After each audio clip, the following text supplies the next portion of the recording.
Assalamualaikum warahmatullahi wabarakatuh.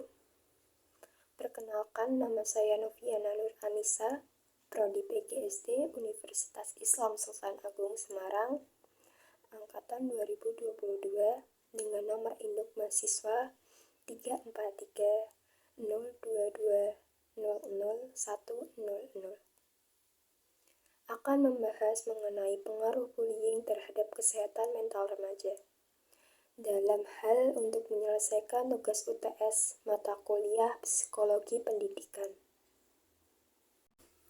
Bullying menurut Riyauskina 2005 merupakan sebuah perilaku agresif yang dilakukan berulang-ulang oleh seseorang siswa atau siswi yang memiliki kekuasaan atau kekuatan kepada orang yang lebih lemah dengan tujuan menyakiti.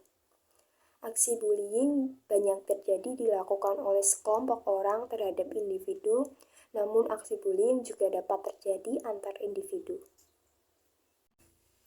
Tahun 2022, Komisi Perlindungan Anak Indonesia atau KPAI melaporkan catatan kasus bullying dengan kekerasan fisik dan mental yang terjadi di sekolah sebanyak 226 kasus, termasuk 18 kasus bullying di dunia maya. Data ini mengalami pertambahan karena pada tahun 2021 terjadi 52 kasus bullying. Jenis bullying yang sering dialami korban ialah bullying fisik sebanyak 55,5%, bullying verbal 29,3%, dan bullying psikologis 15,2%. Begitu banyak kasus bullying yang terjadi di Indonesia, khususnya pada lingkungan sekolah. Hal ini terjadi karena dua faktor yang menyebabkan kasus bullying dapat terjadi.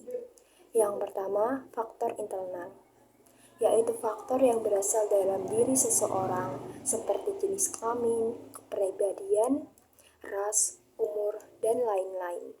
Yang kedua, faktor eksternal. Faktor dari luar yang menyebabkan tindak bullying dapat terjadi, contohnya lingkungan yang buruk, kondisi sosial dengan ekonomi yang rendah, dan juga perkembangan teknologi seperti adanya media sosial.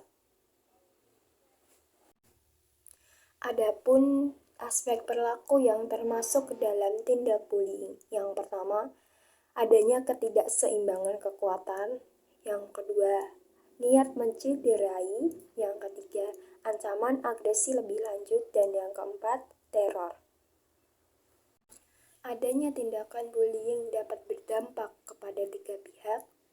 Yang pertama, kepada pihak pelaku bullying. Dampak yang dapat terjadi ialah semakin bertambah buruknya sikap, pelaku menjadi lebih berani dan terus melakukan tindakan bullying kepada korban.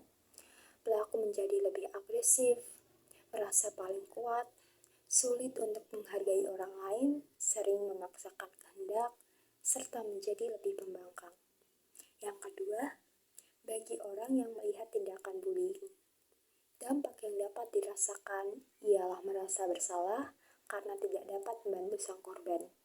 Yang ketiga, bagi korban bullying, orang-orang yang mengalami bullying akan mengalami perubahan yang signifikan kepada dirinya dan berpengaruh kepada kegiatan sehari-harinya, seperti menjadi lebih pendiam serta pemurung, sulit untuk bersosialisasi, mengalami gangguan kesehatan mental dan fisik, merasa sering cemas, dan performa akademik yang dapat menurun.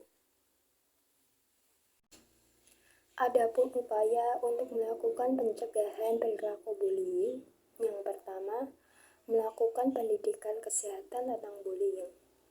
Upaya melakukan sosialisasi di sekolah diharapkan dapat menyadarkan pemikiran para siswa dan remaja untuk mencegah tindak bullying dan tidak melakukan perilaku tersebut.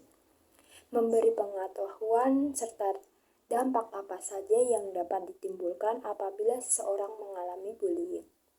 Yang kedua, komunikasi keluarga. Lingkungan keluarga adalah lingkup utama seseorang dari usia balita hingga dewasa. Komunikasi keluarga yang baik dan harmonis dapat menghindarkan seseorang untuk berlaku buruk serta untuk menghindarkan seseorang melakukan tindakan bullying.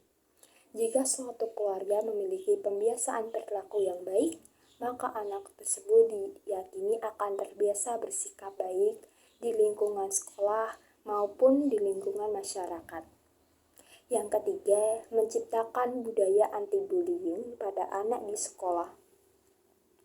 Diadakannya program anti-bullying di sekolah-sekolah fokus untuk pembentukan karakter dan budaya sesuai Pancasila di sekolahan secara komprehensif dan menyeluruh. Pihak sekolahan juga perlu memberikan kebijakan atau aturan larangan perilaku bullying di sekolah maupun di luar sekolah.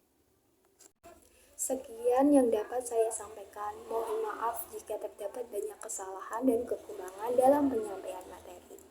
Terima kasih. Wassalamualaikum warahmatullahi wabarakatuh.